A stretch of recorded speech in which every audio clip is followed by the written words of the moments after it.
বন্ধুরা, নদীর পানিতে পাট ধুচ্ছে, অর্থাৎ গড়াই নদী। এখানে তারা পাট ধুচ্ছে। দেখুন কি কষ্ট করছে, পরিশ্রম করছে। আসলে নদীর পানিতে পাট ধোয়ার একটা আছে, কারণ আছে। এই পাট ধুলে এখান থেকে এই পাটগুলোর কালারটা অনেক সুন্দর হবে, যার কারণে নদীর পানিতে পাট ধুচ্ছে। এই পাটগুলো হয়তো এখানে জাগ দেয় নাই, তারা বাইরের থেকে নিয়ে আসে এখানে আর কি এইভাবে করতেছে, সেটা আর কি একটু জানার চেষ্টা করি। আঙ্কেল, এই পাটটা কি অন্য জায়গায় জাগ দিয়া ছিল, তাই না? পচা পানিতে জাগ দিয়া ছিল, তাই না? তা নদীর পানিতে ধোয়ার কারণটা কি?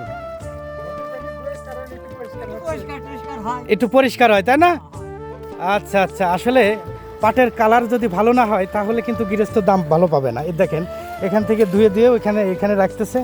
এর কারণটাই হচ্ছে তারা বাইরের থেকে পাট অন্য পচা পানিতে জাগ দেওয়া ছিল। পচা পানি অর্থাৎ বাইরের যে জায়গাতে, নিজস্ব জায়গাতে জাগ দেওয়া। নদীর পানিতে জাগ দিলে তো ধুয়ে চলে যাবে নদীর বানে। তখন এরা যখন এই জাগটা সম্পূর্ণ হয়ে যাওয়ার পরেই কিন্তু তারা কিন্তু এই নদীতে এনে এই পাটগুলো এইভাবে পরিষ্কার করে ধৌত করছে, যাতে করে পাটের কালার অনেক সুন্দর হয়।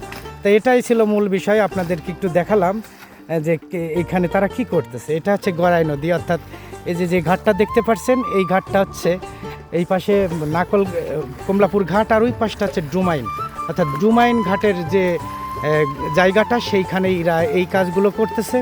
তা আপনাদের মাঝে তুলে ধরলাম এই জায়গার পরিবেশ পরিস্থিতি এবং ঘাটের যে জায়গাটা, সেটাও আপনারা একটু দেখে রাখুন। অর্থাৎ যারা নাকল কমলাপুর, অর্থাৎ কমলাপুর ঘাটও বলে কেউ বলে নাকল ঘাট, এই জায়গায় দুইটা নামেই পরিচিত। আর নদীর ওই পাশটা দেখতে পাচ্ছেন কিনা জানি না, আমি যতটুকু সম্ভব জুম করে দেখানোর চেষ্টা করতেছি। নদীর ওই পাশটা হচ্ছে ডুমাইন, অর্থাৎ এই যে নদীটা চলে গেছে আস্তে আস্তে করে ওইদিকে ব্রিজের দিকে। অর্থাৎ এই একই নদী, কেউ বলে গড়াই নদী, কেউ বলে কুমার নদী, কেউ বলে মধুমতি, অর্থাৎ বিভিন্ন শাখায় মিলে এই নদীটা মিলিত হয়েছে আর এখন নামের পরিবর্তন হয়েছে। দেখুন এখানে নদীর এইখানে কাশবন একদম হয়ে গেছে, অনেক সুন্দর দেখাচ্ছে কাশবনগুলো। আর যখন এই নদীতে এখানে পানি থাকবে না, তখন কিন্তু এই জায়গাটা, সামনের যেই জায়গাগুলো যেখানে পাট ধুচ্ছে বা তার নিচে এই জায়গাটা থাকে অনেক চর থাকে। এই জায়গাটা দেখতে তখন আরও সুন্দর লাগে। পানি ভরা থাকলেও পারাপারের জন্য সুবিধে হয়, তখন লোকজন আসলে বেশি দূর হাঁটা লাগে না, অল্পতেই তাদের যাতায়াত ব্যবস্থা হয়ে যায়।